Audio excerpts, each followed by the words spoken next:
Assalamualaikum warahmatullahi wabarakatuh.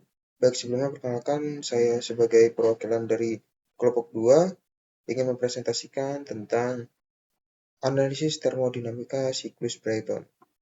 Penerapan siklus Brayton dalam efisiensi termal PLTG. Yang pertama itu ada rumusan masalah. Kajian ini difokuskan untuk memahami prinsip kerja dan peningkatan efisiensi termal pada siklus Brayton. Bagaimana prinsip siklus Brayton dalam sudut pandang termodinamika? Yang kedua, ada apa saja faktor yang mempengaruhi efisiensi termalnya? Yang ketiga, bagaimana potensi peningkatan efisiensi melalui optimasi desain? Apa yang dimaksud siklus Brayton ideal? Siklus Brayton ideal adalah model termodinamika yang menggambarkan cara kerja mesin turbin gas seperti yang digunakan pada pesawat jet dan pembangkit listrik. Siklus ini terdiri dari 4 proses utama yang terjadi secara berurutan, dengan asumsi bahwa gas bersifat ideal dan proses berlangsung secara reversibel. Apa yang dimaksud siklus Brayton aktual? Siklus Brayton aktual menggambarkan perilaku nyata dari mesin turbin gas, seperti yang digunakan dalam pesawat, jet, dan pembangkit listrik. Berbeda dengan siklus Brayton ideal yang mengasumsikan proses-proses sempurna dan reversibel. Siklus aktual mempertimbangkan berbagai ketidaksempurnaan dan irreversibilitas yang terjadi dalam praktik. Lalu selanjutnya ada diagram TS atau temperatur versus entropi dan PV atau tekanan versus volume. Keduanya menggambarkan keempat proses utama dalam satu siklus tertutup secara grafis dan membantu dalam analisis efisiensi energi. Lalu di sini ada diagram TS, temperatur versus entropi. Pada siklus Brayton ideal, diagram TS terdiri dari 4 proses. Proses pertama yaitu kompresi isentropik. Udara dikompresi secara adiabatik reversibel di dalam kompresor. Entropi tetap, S1 sama dengan S2, temperatur naik tajam, garis vertikal ke atas. Lalu proses kedua sampai ketiga, pemanasan isobarik. Udara dipanaskan pada tekanan konstan dalam ruang bakar. Entropi bertambah karena terjadi penambahan panas, garis miring ke kanan. Lalu yang ketiga, proses ekspansi isentropik. Udara berekspansi secara isentropik di dalam turbin. Entropi tetap, S3 sama dengan S4, temperatur menurun, garis vertikal ke bawah. Lalu yang keempat, proses pendinginan isobarik. Udara didinginkan kembali ke keadaan awal pada tekanan konstan. Entropi berkurang, garis miring ke kiri. Lalu ada diagram PV, tekanan versus volume. Yang pertama itu ada proses kompresi isentropik. Volume udara menurun drastis dan tekanan meningkat. Kurva cekung ke atas, bergerak ke kiri atas. Lalu yang kedua, proses pemanasan isobarik. Tekanan konstan, volume meningkat saat udara menerima panas, garis horizontal ke kanan. Lalu yang ketiga, proses ekspansi isentropik. Volume bertambah, tekanan turun tajam, kurva cekung ke bawah, bergerak ke kanan bawah. Proses keempat, pendinginan isobarik. Tekanan konstan, volume berkurang saat udara melepaskan panas, garis horizontal ke kiri. Lalu di sini ada komponen siklus Brayton. Komponen utama dalam siklus Brayton biasanya meliputi kompresor, berfungsi untuk menghisap dan memanfaatkan udara dari atmosfer secara isentropik, tanpa perpindahan panas sehingga tekanan dan suhu udara meningkat. Lalu ruang bakar, combustion chamber, tempat pencampuran udara, terkompresi dengan bahan bakar dan pembakaran terjadi secara isobarik, menghasilkan gas panas bertekanan tinggi. Lalu turbin, gas panas hasil pembakaran mengembang secara isentropik melalui turbin, mengubah energi panas menjadi kerja mekanis yang digunakan untuk menggerakkan turbin itu sendiri dan kompresor. Lalu ada cooler, pendingin. Pada beberapa sistem untuk menurunkan suhu gas buang sebelum dibuang ke atmosfer, meskipun tidak selalu ada pada semua desain siklus Brayton. Menghisap udara atmosfer dan memanfaatkan secara isentropik tanpa pertukaran panas meningkatkan tekanan hingga 8-30 bar. Dalam proses termodinamikanya menyediakan udara bertekanan tinggi ke ruang bakar untuk optimasi pembakaran. Udara masuk melalui inlet dan dikompresi secara adiabatik 1-2 pada diagram PV dan HS. Ruang bakar. Fungsinya mencampur udara terkompresi dengan bahan bakar, gas alam atau solar, dan membakar secara isobarik, menghasilkan gas panas bersuhu tinggi 800 hingga 1500 derajat Celcius untuk menggerakkan turbin.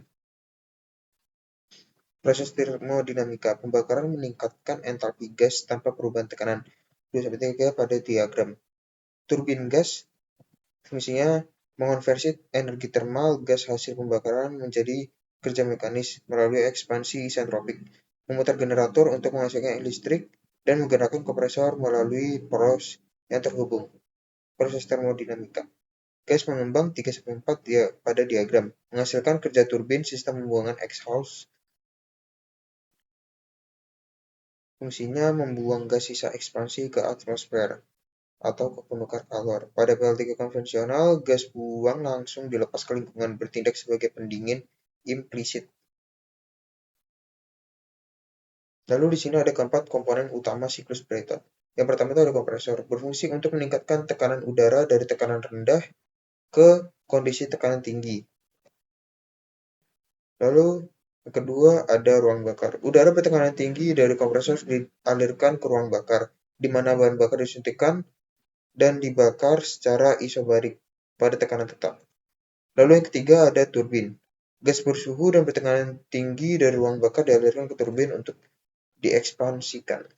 Penukar panas heat exchanger.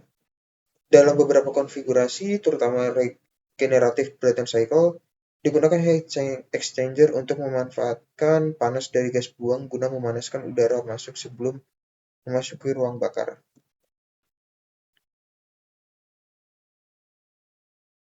Faktor-faktor mempengaruhi efisiensi termal. Yang pertama itu rasio tekanan. Semakin tinggi rasio tekanan, efisiensi termal meningkat. Yang kedua ada temperatur masuk turbin. Semakin tinggi suhu masuk turbin, maka energi kinetik gas lebih besar. Kerja turbin lebih besar, efisiensi meningkat. Lalu yang ketiga suhu udara masuk kompresor. Jika suhu udara masuk ke kompresor lebih dingin, kerja kompresor menjadi lebih ringan. Efisiensi meningkat. Lalu yang keempat jenis dan kualitas bahan bakar. Bahan bakar dengan nilai kalor tinggi menghasilkan lebih banyak energi panas, berpotensi meningkatkan efisiensi. Ada tantangan dan peluang inovasi Brayton.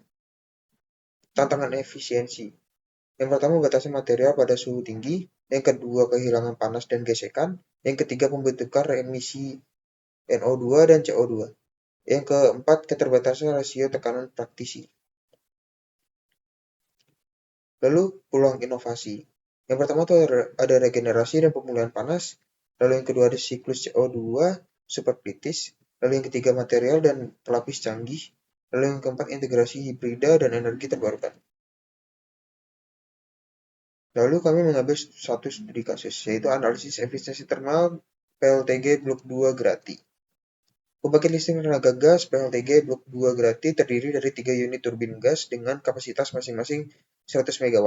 Sistem ini menggunakan siklus Brayton terbuka dan beroperasi sebagai pembangkit beban puncak. Efisiensi termal dianalisis pada beban 30, 50, 70, dan 100 MW, beban yang sering diatur dan oleh operator. Perhitungan efisiensi dilakukan menggunakan data temperatur dan tekanan di setiap titik siklus serta entalpi dari tabel gas ideal. Melalui interpolasi linear, efisiensi kompresor dan turbin dihitung menggunakan rumus dalam teori Brayton. Lalu di sini ada tabel data PLTG yang akan digunakan untuk perhitungan slide selanjutnya. Perhitungan. Berikut adalah pengolahan data data PLTG blok 2 unit pada tabel sebelumnya di beban 30,9 MW. Pengolahan data pada beban dan unit lainnya menggunakan cara perhitungan yang sama. Yang pertama itu kita harus mencari entalpi H1. Inlet kompresor. Bisa dilihat untuk rumusnya yaitu seperti pada di gambar. Lalu untuk hasilnya yaitu 303,36 kJ per kilogram. Lalu yang kedua ada entalpi H2 outlet kompresor. untuk rumusnya seperti yang ada di gambar, dan hasilnya yaitu 666,7 kJ per kilogram. Untuk mencari entalpi kombustor, dapat dicari pada tabel gas ideal. Untuk menggunakan entalpi dihitung menggunakan rumus berikut, yaitu PR3 sama dengan PR4 dikali dalam kurung PR3 per PR4. PR4 didapat dari tabel gas ideal pada T4, temperatur exhaust, sehingga PR4 seperti pada perhitungan di bawah untuk rumusnya, yaitu hasilnya 15,259 kJ per kilogram. Maka PR3 sama dengan PR4 dikali P3 per P4, yaitu 15,259 dikali 10,62 per 1,015 sampai dengan 159,654. P3 yaitu pressure combustor, lalu P4 pressure exhaust. Lalu perhitungan yang ketiga yaitu entalpi H3 kombustor, hasilnya yaitu 1146,5663 kJ per kilogram. Lalu yang keempat ada entalpi H4 exhaust, untuk hasilnya yaitu 595,936 kJ per kilogram. Lalu ada yang kelima yaitu entalpi H2 aksen outlet kompresor teoritis. Untuk hasilnya yaitu 617,991 kJ per kilogram. Setelah entalpi outlet kompresor teoritis diketahui, maka dapat mencari nilai dari efisiensi kompresor menggunakan rumus berikut. Efisiensi kompresor sama dengan H2 aksen min H1 per H2 min H1 dikali 100%, yaitu hasilnya 86,595%. Lalu yang keenam yaitu menghitung entalpi H4 aksen exhaust teoritis. Untuk hasilnya yaitu 561,022 kJ per kilogram. Setelah entalpi exhaust teoritis diketahui, maka dapat mencari nilai dari efisiensi turbin menggunakan rumus berikut, yang hasilnya yaitu 94,036%. Lalu yang ketujuh ada menghitung nilai kalor yang masuk Qin.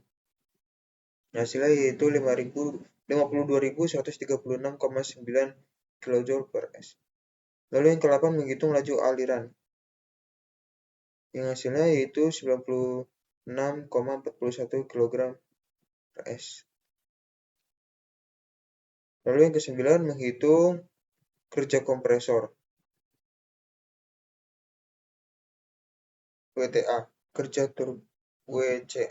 turbin, yaitu rumusnya seperti berikut, dan hasilnya yaitu 40.454,99 kJ. Lalu ada menghitung kerja turbin, WTA, yaitu hasilnya 52.569,03 kJ per S. Lalu yang ke-11 yaitu menghitung efisiensi termal, dengan hasil yaitu 23,23%. Berikut adalah data hasil perhitungan nilai entalpi, efisiensi kompresor, dan efisiensi turbin PLTG blok 2.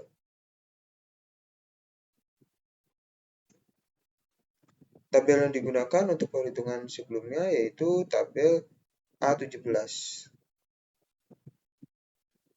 Kesimpulannya, siklus Brayton terdiri dari kompresi isentropik, pemanasan isobarik, ekspansi isentropik, dan pendinginan isobarik. Digunakan pada mesin jet dan PLTG, efisiensi ditentukan oleh rasio tekanan dan suhu pembakaran. Semakin tinggi keduanya, semakin efisien siklus dalam menghasilkan energi secara ideal. Sebelumnya terima kasih. Wassalamualaikum warahmatullahi wabarakatuh.